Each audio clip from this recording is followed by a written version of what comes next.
Hello दोस्तों, welcome to electronic study YouTube channel. नमस्कार। बात कर लेते हैं आज के वीडियो को लेकर के। तो आज हम बात करने वाले हैं आपके डीएलएड थर्ड सेमेस्टर का के बारे में। तो यहाँ पर गणित, आप जब अपना गणित का सिलेबस देखेंगे तो उसमें आपको देखने को मिलेगा बैंकिंग का ज्ञान, यानी कि नॉलेज ऑफ बैंकिंग। तो उसके बारे में आज हम पूरी तरीके से बात करने वाले हैं और देखते हैं कि कितना कुछ आज अपने इस वीडियो में हम कंप्लीट कर पाते हैं। तो दोस्तों, आप लोगों को मैं बता दूं, वीडियो आप प्लीज़ लास्ट तक ज़रूर देखिएगा। बैंकिंग के बारे में क्या कुछ आपको देखने को मिलेगा तो उसके बारे में तो लेटर ऑन बात करते ही रहेंगे जो है यहाँ पे। वीडियो शुरू करने से पहले आप लोगों को मैं बता दूं, अगर आप सीरियसली सीटेट या यूपीटेट की तैयारी कर रहे हैं तो आप इंडिया के लार्जेस्ट लर्निंग प्लेटफॉर्म अन अकेडमी को ज्वाइन कर सकते हैं। जहां पर आप देख पा रहे होंगे teacher eligibility test TET on Unacademy plus. करना यही है, गूगल प्ले स्टोर से जाकर के अन अकेडमी लर्निंग एप्लीकेशन को डाउनलोड करना है। प्लस वाले सेक्शन में जब आप जाएंगे तो वहाँ पर आपको टेट सेलेक्ट करना है, टीचर एलिजिबिलिटी टेस्ट, जो जिसकी आपको प्रिपरेशन करनी है। एंड आफ्टर दैट आपको वहाँ पर गेट सब्सक्रिप्शन वाले लिंक पर क्लिक करके फिर उसके बाद प्रोसीड करना है। और ये है अमाउंट जो कि आपको पे करना होगा। एक मिनिमम अमाउंट रखा गया है जब आप ऑफलाइन कोचिंग से कंपेयर करेंगे इसको। यहाँ पर आपका 1000 जो लिखा हुआ है, अगर आप मेरा कोड यानी referral code STUDY study STUFFS online, अगर आप इसको यूज़ करते हैं इस रेफरल कोड को, तो आपको 10% एक्स्ट्रा डिस्काउंट आपको देखने को मिलेगा। तो ये आपका जो 1000 में है वो आपका 900 रुपये में हो जाएगा। और आप लोगों को मैं बता दूं, यहाँ पर बेनिफिट्स को लेकर के बाकी आप देख पा रहे होंगे 6 महीने और आपका 12 महीने के लिए कितने कितने % डिस्काउंट यहाँ पर दिया गया है। अगर मैं बात करूँ यहाँ पर बेनिफिट्स को लेकर के, तो एक बार थोड़ा सा जान लेते हैं। बस एक मिनट का समय लूँगा आप लोगों का, उसके बाद हम मैथ्स में प्रोसीड करेंगे। इसमें है जो भी आपका TET 2019 को अगर लेकर के बात की जाए तो पूरी तरीके से पेपर 1 पेपर 2 की तैयारी को लेकर के बात हो रही है। दोनों आपके इंग्लिश और हिंदी में बाइलिंगुअल। आप हिंदी में पढ़ना चाहे हिंदी में पढ़िए, इंग्लिश में पढ़िए। इसमें क्या है, एक बार आपको पे करना है और जितने भी आपके टॉप एजुकेटर्स हैं सीटेट और UPTET के ऑल इंडिया से, वो आपको अलग अलग सब्जेक्ट्स को पढ़ा रहे होंगे। मैंने बोला अगर आप कोचिंग इंस्टीट्यूट के को कंपेयर करेंगे, एक महीने की फ़ीस केवल 900 रुपये रखी गई है यहाँ पे, जिसको आप देख सकते हैं। ज़्यादा जानकारी के लिए वीडियो के डिस्क्रिप्शन में सब कुछ दिया हुआ है, उसको आप देख सकते हैं। वहाँ पर रेफरल कोड मैं दे दूँगा, जो है डिस्क्रिप्शन में, उसको आप यूज़ कर सकते हैं। MCQs टेस्ट सीरीज़ सारी चीज़ें कंडक्ट करवाई जाती हैं यहाँ पर।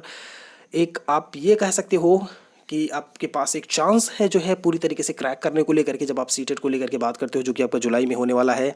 ठीक है, यहाँ पर मैं इसको दिखाई देता हूँ एक बार जो चीज़ें हैं। और उसके बाद फ्री लेसन्स भी आपको देखने को मिलेंगे उसके अलावा। ठीक है, उसके अलावा free lessons, doubt clearing sessions होते हैं अलग अलग, और इंटरेक्शन होता है, सीधे सीधे डायरेक्ट इंटरेक्शन होगा आपका लर्नर्स का जो है किससे, आपके एजुकेटर जितने भी होंगे। ठीक है, doubt clearing sessions after every few sessions के बाद आपका ई-बुक्स, स्टडी मटेरियल्स, सब कुछ आपको देखने को मिलेगा।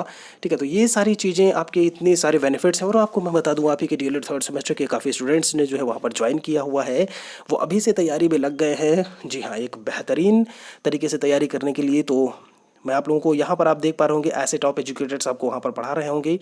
मैं भी सोशल स्टडीज़ और हिंदी वहाँ पर पढ़ा रहा हूँ। तो दोस्तों, इतनी सी बातें थी जो आप लोगों से करनी थी। ज़्यादा जानकारी के लिए वीडियो का डिस्क्रिप्शन आप चेक कर सकते हो। चलिए बात कर लेते हैं बैंकिंग नॉलेज के बारे में। यहाँ पर है आपका बैंकिंग परिचय, इंट्रोडक्शन।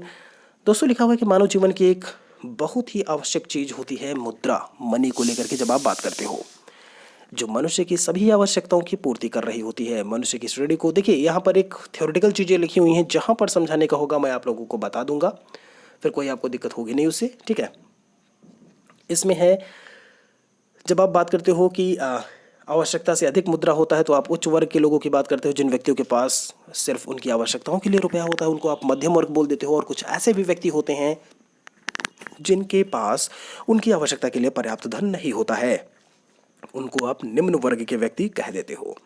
तो यहाँ पर प्रत्येक व्यक्ति के पास धनराशि होती है। जिसके पास अधिक धन होता है, तब भविष्य के लिए रुपए संग्रह करने और ऋण लेने के लिए वर्तमान में बैंक की आवश्यकता होती है।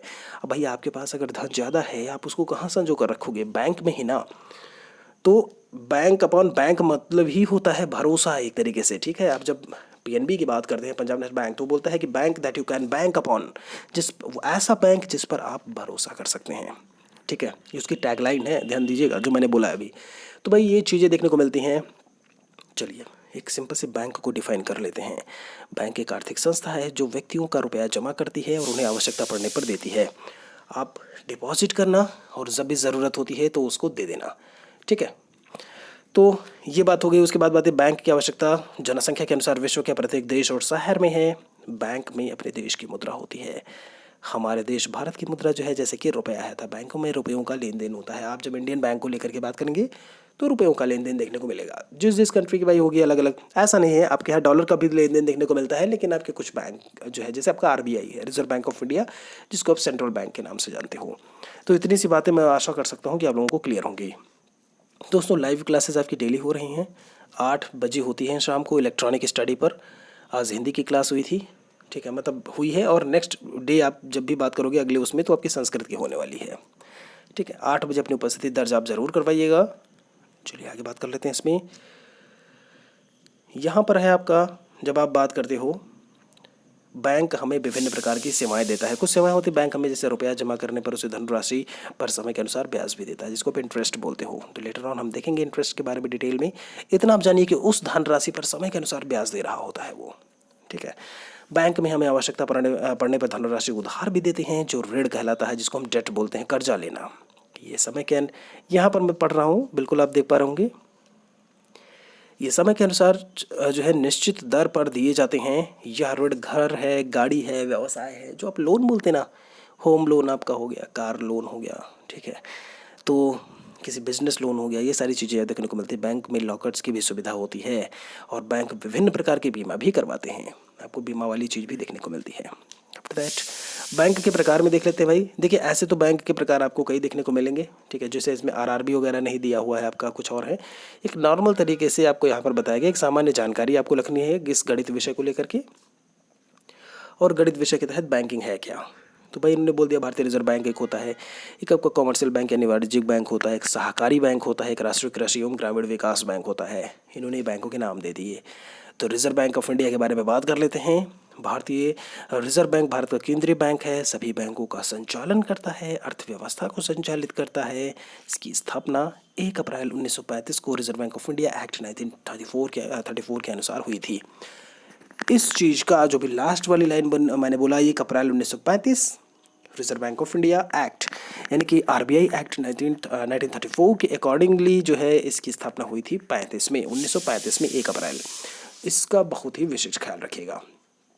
चलिए आगे बात कर लेते हैं इसमें भाई, कि प्रारंभ में इसका केंद्रीय कार्यालय कोलकाता में था, जो 1937 में मुंबई में स्थित हो गया। प्रारंभ यह निजी बैंक के उपक्रम बन गया, किंतु बाद में सन 1949 में यह भारत सरकार का उपक्रम बन गया। ये चीज़ें भी आपको देखने को मिलेंगी।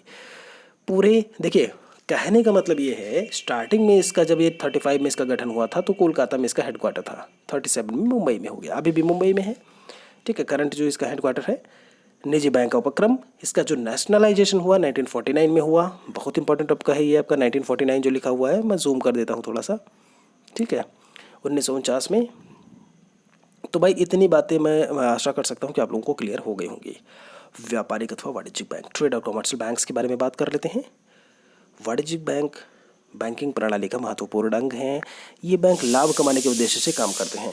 यहाँ पर देखिए, जो गवर्नमेंट जो सरकारी बैंक होते हैं वो पहले जो है देखते हैं, जो है बात करते हो वेलफेयर को लेकर के, ठीक है, पब्लिक वेलफेयर की बात करते हैं। लेकिन यहाँ पर जब आप प्राइवेट बैंक्स की बात करते हो, कमर्शियल बैंक्स की बात करते हो, तो सबसे पहले उनका लाभ कमाना प्रथम उद्देश्य होता है। बाकी वेलफेयर तो देखते ही हैं कि भाई कल्याण के लिए काम करना जो है लोगों की, वो तो बात की बात हो गई। पहले वो जो है पैसे कमाने के उद्देश्य, उनका उद्देश्य होता है, ठीक है, लाभ कमाना। इनका देश के आर्थिक विकास में महत्वपूर्ण योगदान होता है। वाणिज्यिक बैंक जनता की बचत का संग्रह है और विभिन्न आर्थिक क्षेत्रों को ऋण उपलब्ध कराते हैं। ये बात भी देखने को मिलती है। फिर बात है, आगे देख लेते हैं इसमें भाई, भारत में बैंकिंग नियमन अधिनियम 1949 के अनुसार इन्होंने बैंकिंग की कुछ परिभाषा दी है। तो लिखा है कि बैंकिंग से तात्पर्य जनता से मुद्रा की ऐसी जमाओं को स्वीकार करना होता है जो मांगने पर वापस करनी होती है। अब ऐसा नहीं है कि आपसे पैसे डिपॉजिट करवा लिए, जब आपको निकालना हो तो उनके पास पैसे ही नहीं। वो बात अलग है कि बैंक में हो सकता है एक दिन पैसा ना हो, नेक्स्ट डे अवेलेबिलिटी हो जाएगी उसकी, भाई सर्वर डाउन है, पेमेंट नहीं हो रहा है, वो अलग चीज़ हो गई। वो ये नहीं कह सकते कि मेरे पास अब पैसा नहीं तुमको देने के लिए, ये नहीं बोल सकते वो, ठीक है। चेक ड्राफ्ट आदि, ड्राफ्ट हो गया आ गया, या अन्य तरीक़ों से जो है निकाली जाती है। राष्ट्रीयकृत वाणिज्यिक एवं सहकारी bank, nationalised commercial and cooperative banks की बात कर लेते हैं। यहाँ पर उद्यमिता विकास में राष्ट्रीय वाणिज्यिक एवं सहकारी बैंक महत्वपूर्ण भूमिका निभाते हैं, भारतीय रिजर्व बैंक के अंतर्गत संचालित होते हैं यहाँ पर। ठीक है, उसके बाद बात आती है भाई कि यह बैंक उद्यमियों को भूमि क्रय की बात होती है, यानी खरीदने की बात, उपलब्ध संसाधनों के उपयोग की बात हो गई, वित्तीय सहायता प्रदान करते हैं इन सभी के लिए। वाणिज्यिक बैंक किसानों को प्रत्यक्ष ऋण प्रदान करते हैं, एक डायरेक्ट लोन देने की बात हो गई फार्मर्स को, वो भी कॉमर्शियल बैंक्स करते हैं। नाबार्ड की बात कर लेते हैं दोस्तों यहाँ पे, national bank for agricultural and rural development. इसमें है कि राष्ट्रीय कृषि एवं ग्रामीण विकास बैंक यानी कि नाबार्ड देश में कृषि, लघु उद्योग हो गया, कुटीर है, हस्तशिल्प है, आपका ग्रामीण विकास हेतु है, वित्त उपलब्ध कराने की सर्वोच्च संस्था है। इन सब के लिए जो है एक टॉप इंस्टीट्यूट है। नाबार्ड की स्थापना 12 जुलाई 1982 में जो है हुई थी और इसका उद्देश्य क्या है, एकीकृत ग्रामीण विकास को बढ़ावा देना और ग्रामीण क्षेत्रों को समृद्ध बनाना। तो दोस्तों इतनी सी बात है जिसको हमने यहाँ पर समझा पूरी तरीके से। आशा करते हैं कि यहाँ पर कुछ ऐसा पॉइंट नहीं होगा जो आपको समझ में ना आया हो। वीडियो को शेयर कर दीजिएगा औरों के साथ में भी, वीडियो अच्छा लगे तो लाइक कर दीजिएगा। और जो इच्छुक है पूरी तरीके से अपने सीटेट और यूपीटेट की प्रिपरेशन को लेकर के, तो एक बार आप वीडियो का डिस्क्रिप्शन ज़रूर चेक करें। सारी डिटेल्स मैंने आपको वहाँ पर दे दी हैं। अनअकैडमी पर जो आपका प्लस कोर्स चल रहा है, जो पूरी तरीके से तैयारी चल रही है, ऑनलाइन कोचिंग चल रही है जो, ठीक है, तो आप उसको एक बार जा करके देख सकते हैं। तो इन्हीं शब्दों के साथ में जो है अलविदा अभी कहते हैं फ़िलहाल के लिए। अगले वीडियो में जल्द ही हाजिर होंगे। Thanks for watching this video.